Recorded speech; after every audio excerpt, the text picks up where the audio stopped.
भारत के सपोर्ट में अमेरिका का बड़ा फैसला, बर्बाद होगा पाकिस्तान। भारत ने पाक के HQ-9 एयर डिफेंस सिस्टम को किया ध्वस्त। दुनिया के कई देशों ने किया ऑपरेशन सिंदूर का समर्थन। भारत ने पाकिस्तानी सेना के ठिकानों पर किया ड्रोन से हमला। तुर्की के बाद पाकिस्तान के सपोर्ट में आंसू बहा रहा ये तीसरा देश। नमस्कार, मेरा नाम है शालिनी और आप देख रहे हैं द न्यूज़ 15। स्वागत है आपका हमारे खास प्रोग्राम दुनिया के हालचाल में। चलिए नजर डालते हैं इन बड़ी खबरों पर विस्तार से।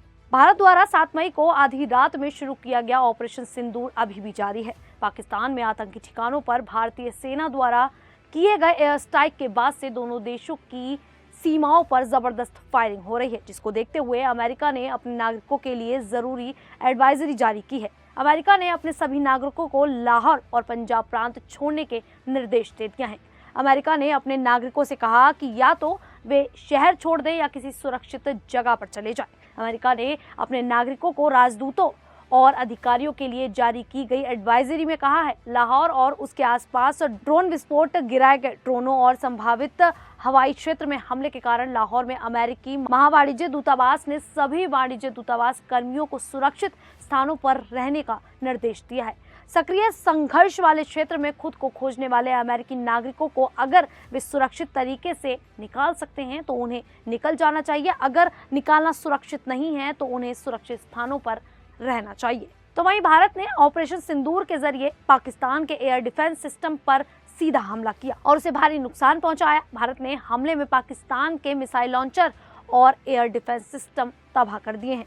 पाकिस्तान को यह एयर डिफेंस सिस्टम चीन से मिला था, जिसका नाम है HQ-9। यह एक सतह से हवा में पार करने वाली मिसाइल प्रणाली है, जिसे चीन की कंपनी CPMIEC ने बनाया है। पाकिस्तान ने इसे 2021 में अपनी सेना में शामिल किया था। HQ-9 सिस्टम की रेंज 125 से 200 किलोमीटर तक है और यह एक साथ 100 टारगेट्स को ट्रैक कर सकता है। पाकिस्तान ने इसे भारत के राफेल, सुखोई और ब्रह्मोस जैसे ताकतों का मुकाबला करने के लिए खरीदा था, लेकिन यह ऑपरेशन सिंदूर में नाकाम साबित हुआ। भारत का S-400 एयर डिफेंस सिस्टम जो रूस से मिला है, तकनीकी रूप से HQ-9 से कहीं ज्यादा आगे है। S-400 की रेंज 400 किलोमीटर है और इसे बहुत कम समय में ऑपरेशनल किया जा सकता है। इसके मुकाबले HQ-9 को तैनात करने में 30 मिनट से ज्यादा लगते हैं। साथ ही HQ-9 भारत की सुपरसोनिक ब्रह्मोस मिसाइल को रोक पाने में सक्षम नहीं है। इस तरह ऑपरेशन सिंदूर से भारत ने पाकिस्तान को सैन्य और तकनीकी दोनों तरह से करारा जवाब दे दिया है। साथ ही भारत की इस बड़ी कार्रवाई को और ऑपरेशन सिंदूर को दुनिया भर से अब समर्थन मिल रहा है। अमेरिका के कांग्रेस सदस्य श्री थानेदार ने भारत के कदम का समर्थन करते हुए कहा कि आतंकवाद को बर्दाश्त नहीं किया जा सकता और भारत को अपने नागरिकों की रक्षा का पूरा अधिकार है।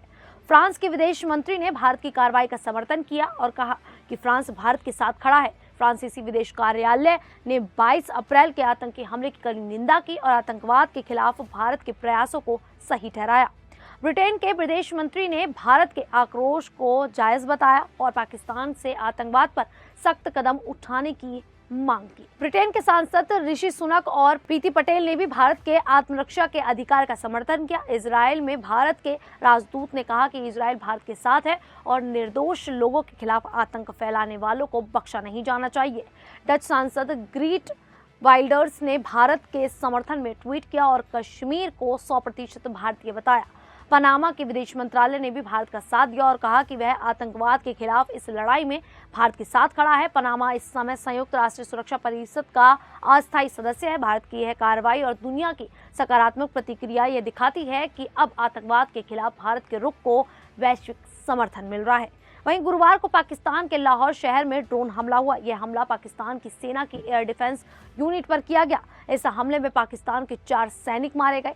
मरने वालों में एक lieutenant colonel Amir, lieutenant Abdullah, हवलदार नावेद और सिपाही डार मोहम्मद शामिल है। लाहौर के अलावा पाकिस्तान के कई और शहरों पर भी ड्रोन अटैक हुआ। इसमें कराची, रावलपिंडी, सियालकोट, उमरकोट, गुजरावाला, चकवाल, घोटकी, अटोक, नरवाल, शोर और शिखुपोरा जैसे 12 शहर शामिल है। पाकिस्तान का कहना है कि उसने कुल 25 ड्रोन को मार गिराया है। इस हमले के बाद पाकिस्तान के प्रधानमंत्री शहबाज शरीफ ने आपातकालीन बैठक बुलाई।